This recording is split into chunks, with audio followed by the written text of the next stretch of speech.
I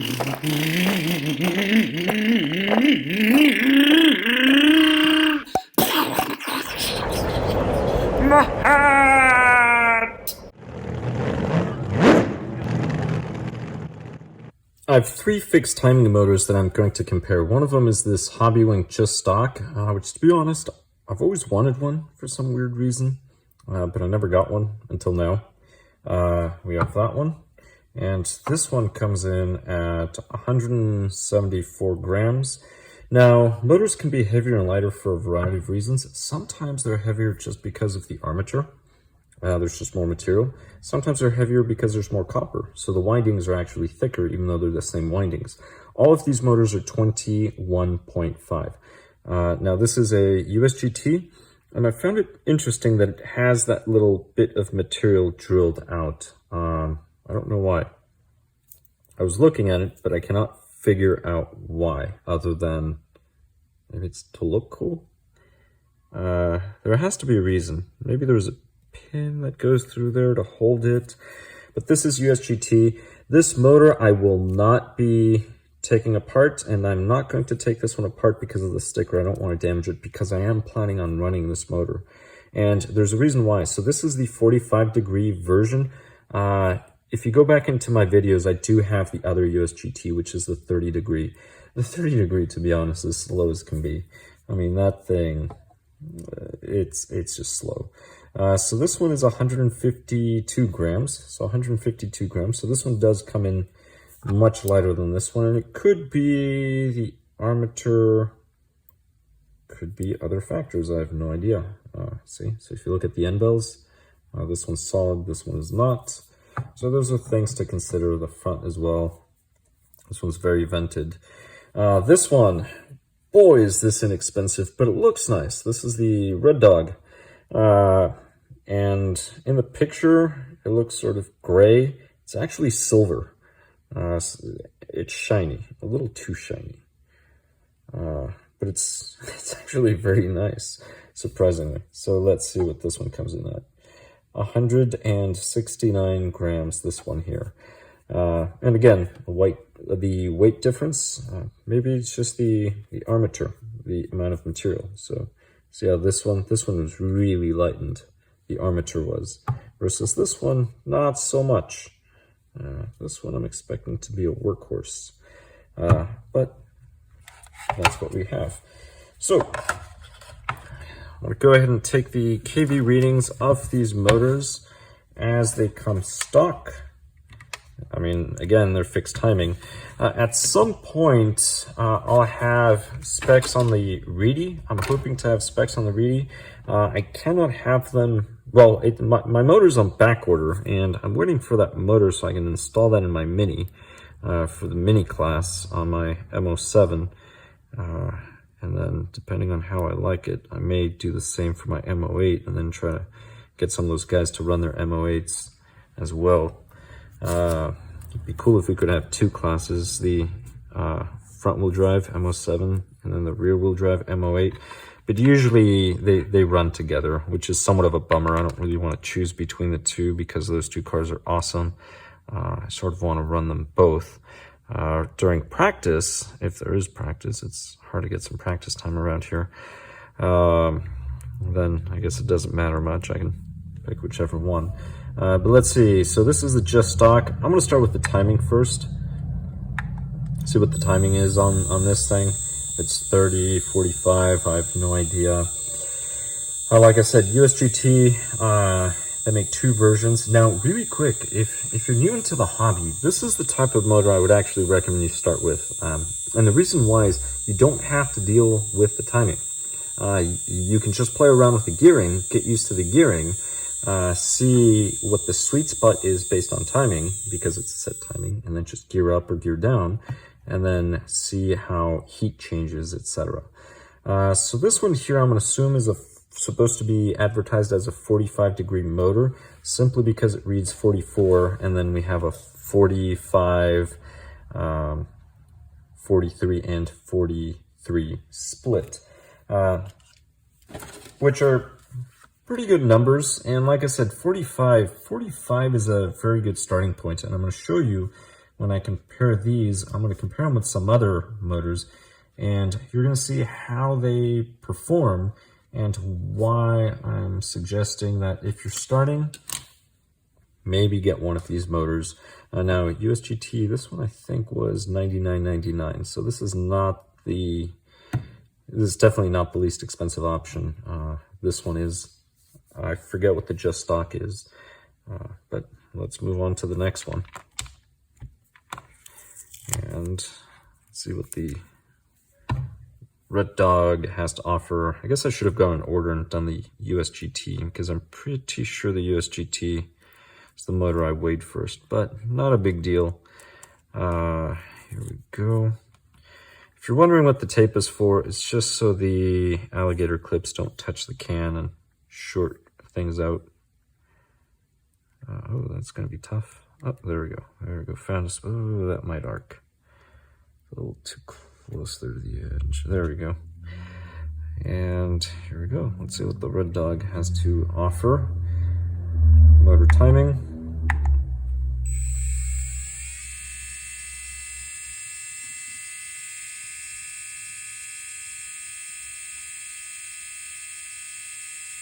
And to be honest, I should have just done a run with the KVs for that motor. I have no idea why I did not do it, but I'll do it after I do the runs for this one. I guess I got so excited to just check the Ruddog on there that I completely forgot. So this one's set at 28.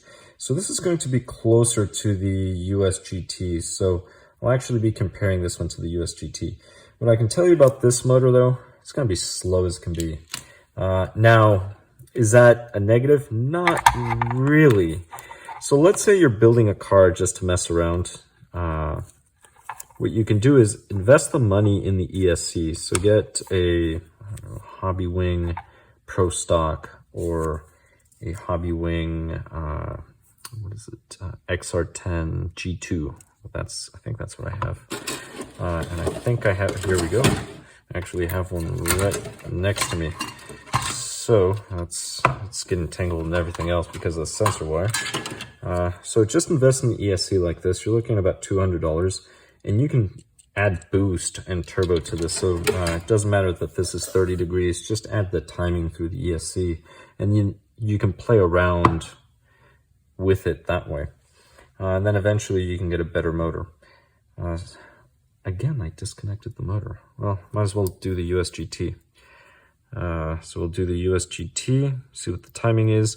Again, this one's supposed to be close to 45 degrees. We'll see how close it is.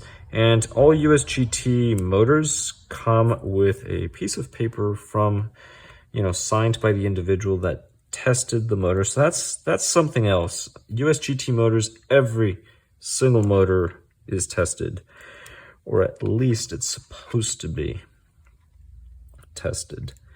That's something to keep in mind. I guess I could run the other USGT motor since I have it right next to me. The only thing is I did run in the past, so I guess I'll just give you the data. It wouldn't be fair because I've already run that motor. But this is the containers USGT motors come in.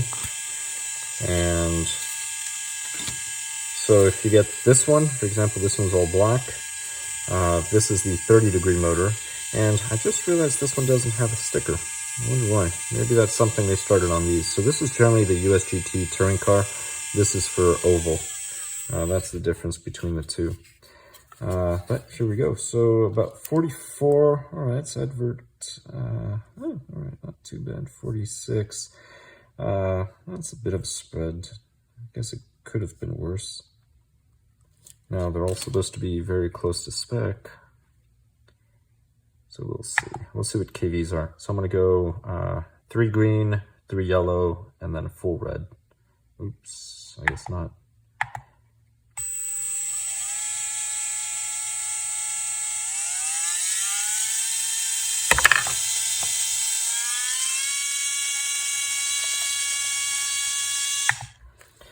And this thing is, this motor's going to run cool for days. It's not going to care. So this is very interesting. You would have to gear it through the moon. Motor like this, like I said, yeah, just add timing through the ESC. So this is something that you could get, well, I mean, not if you're running a USGT class that uses this, then it's blinky, so you wouldn't be using timing. Yes, it seems kind of slow, and then the question would be, why would you do it? And the answer that you would get would be, for close racing, it makes it more exciting. Whether that's true or not, it sort of depends. It depends on who you're running with. But all right, so now I can go ahead and do the KVs on all of the other ones. And like I said, once I get that Reedy motor in, I'll go ahead and test the Reedy. Let's see, make sure. Here we go. I should have done the first time. All right. This Justock is a lot easier. It has more space between the tabs and the can, so it's a lot easier to put the alligator clips, especially compared to the Ruddog. That center one is so close.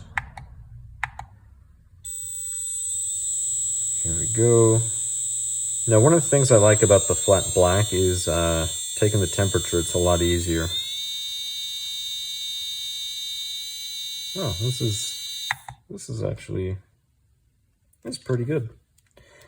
I mean, for what it is, of course.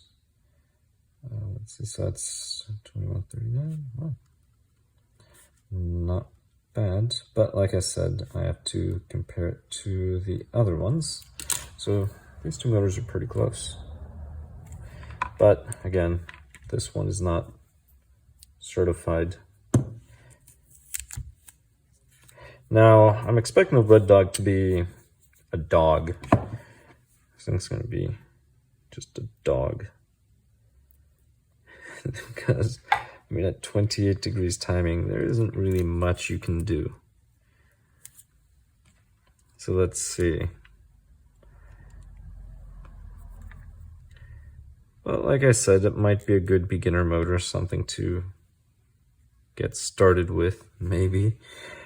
All right, let's see. Here we go. 3 green. You can already hear how slow it is. 3 yellow. I'm going to be surprised if the KV just shoot up. I don't think it's going to break 2000, to be honest. Nope. It doesn't even hit an amp. It's a nice motor to get started. That's all I can say. All I can say. This one, I don't know. Maybe I'll give it away to somebody. I wonder if my nephews need a motor. But luckily it wasn't too expensive. So, but like I said, don't discard this motor. If you get a really inexpensive ESC like that Pro that I just showed you, you can just add timing to this thing and then run it. It's not a big deal, but you can, I mean, you can appreciate the way it's built, right? Not a big deal. All right, so let's go ahead and look at the data table and see how these motors compare to other motors. Oh, but before I go into the data table, I forgot to look at the rotors. So this is the rotor off of the Justock. So this rotor, let's see, we're looking at about, let's see, that's about 2418. This looks like a 12.5. Oh yeah, that is a 12.5. 12.5 diameter for this rotor. And I'll go ahead and set this. All right, not bad. 1435. All right, that's pretty good. So 1425, 1435. Those are pretty good numbers. Now the other rotor does not have a marking, so I will let you know what this one is, but the other rotor, here it is. So this is the Ruddog. It's, oh, here we go. There's the labeling. So it does have labeling. Let's go ahead and measure this one. Let's see, that's about 24.46, and we're looking at 12.43. All right. Let's go ahead and reset.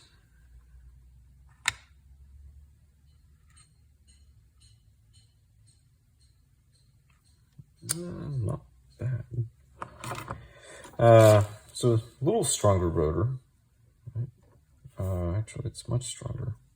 So like I said, this isn't a bad choice for a motor. You're just going to have to either deal with how slow it is or add timing through an ESC. That's really it. But now let's go look at the data table. All right, so really quick. So here are the rotors, and it's just the two rotors again. I did not want to take the USGT Tour motor apart because of the sticker, even though, I mean, my intention is not to tamper with it in a way that'll modify it, but still. Here we go. So Hobbywig Justock. Here is the rotor. So 1425, 1435. So very close, both of them. This is the Ruddog RP540. So stronger rotor on this one. Not by much, but still. Well, here there's a difference. Here, not so much. Well, it's still stronger. I'm going to say it's stronger. Which is somewhat surprising because this is the less expensive option out of the two, so it's definitely the least expensive out of the two. But if this had higher timing, 45 degrees, maybe even closer to 50, it would be probably a really nice motor. As it is, to be honest, this motor is going to run for days. This one is going to run for days. Now, out of these two, well, go with the one with higher timing. That's what I would do. Now, really quick. So here we have the table. Here's the Hobbywig Justock, so fixed timing motor, USGT Tour. This is the one set at 45 degrees. So I put these together, and then this is the data from the USGT, that motor. This is the data that I took originally. Now, if we compare the Hobbywig versus USGT, Hobbywig has more kVs, slightly more amps, not much. They're about the same. The difference is in the weather between the two of them. Timing, very similar. Everything's very similar. So why would you buy one over the other? Because you're running a spec class. That's the reason why. You're running a spec class that requires either this motor or that motor. Now this one is, they go through all the tech specs, has the sticker, everything there. So it sort of gives you, I don't know, some peace of mind that people are not tampering with the motors. Maybe it makes it easier for the tech. That's probably why. If we compare these two over here, we look at the USGT. USGT is a faster motor by 100 kVs. That's significant. Then again, it's also pulling more amps. Because it's pulling more amps, I didn't test the rotor on this one. Again, I didn't want to open it. This one doesn't have a sticker, but I don't want to open it. My guess is this is probably a stronger rotor, if I had to take a guess. But like I said, this one is so inexpensive. If you have an ESC that will add timing, I mean, just add timing. This would be a really good motor to sort of test, play around with timing, and then if you burn it up, who cares? It wasn't that expensive. I mean, don't fry your motor. There's some other consequences that can come about due to excess heat, so don't do that. But still, right? Let's say you pick up an ESC that you can add boost and turbo. There's actually a really nice and expensive one that Hobbywig makes. I just forgot the name. It's around $50 to $60 as of the time of this video. I forgot what it's called. I'm sure somebody can put in the comments and remind me. But still pretty good. So now let's go ahead and compare to some of the other motors. So I have motors over here, and I'm going to do the following. So these are about 2,100 kV. So 2100 kV at about 2.6, 2.5. 2.4? Okay, this one blows them out of the water. Let's look for another 2.6, 2.5. Here we go. Slot machine, 2400. This one blows them out of the water. 2.2. And still blows them out of the water. This is the G4 Hobbywing. Okay. Well, anyway, you're noticing a pattern. And the pattern is, again, when I said, why would you buy these motors? The answer is because you're running a spec class that requires these motors. That's the reason why. Why? Yes, you can get the G4, which is a lot faster for the same timing. Well, actually the same amps. I was comparing amps, not even timing. Let's go to that G4, see what the timing was. It's even lower timing. It's 10 degrees less lower timing. If you were similar timing, say 46. All right. So the point is, it would be a lot more difficult to tech this motor than it would to tech the other ones, and this is the reason why they make these motors here. Now on this one, I mean, don't do it, not promoting it, but because there's no stick or anything, technically you could swap out rotors, get something stronger or what have you, play around with that. But why would you at that point just buy the regular motor, competition motor? So again, these are for speed. Now let's look at these. So these are around, let's say, 1 amp, and we're looking at 1900. Actually, I don't even have anything that's tested that low, I don't think. Maybe long ago I ran, long ago, the Trinity Xfactor 11 point, it doesn't even compare. This is a smaller diameter rotor. It doesn't use very many amps. It doesn't even compare. This thing's 2500 versus that 1800 that we were talking about. Here's a one. All right, this one, Traxxas. Oh, well, it's a Traxxas, so this is another inexpensive motor that you can get. This one's probably around the same price as the Ruddog. Next thing you know, they're the same motor, except for, let's see, timing. Yeah, that's very close timing. It's close to 30 degrees. Next thing you know, they're made by the same people. Next thing you know, this is just the adjustable timing version. The other one's the fixed timing version. That could be it. And I think, yeah, that's all I have. So nothing else, because usually you're not going to be running solo on timing. Well, I hope this information was informative, useful, hopefully useful to some degree, if not entertaining in the least. But anyway, thank you very much for watching, and I'll catch you on the next one. What? Oh, my hair! My tongue! My rod!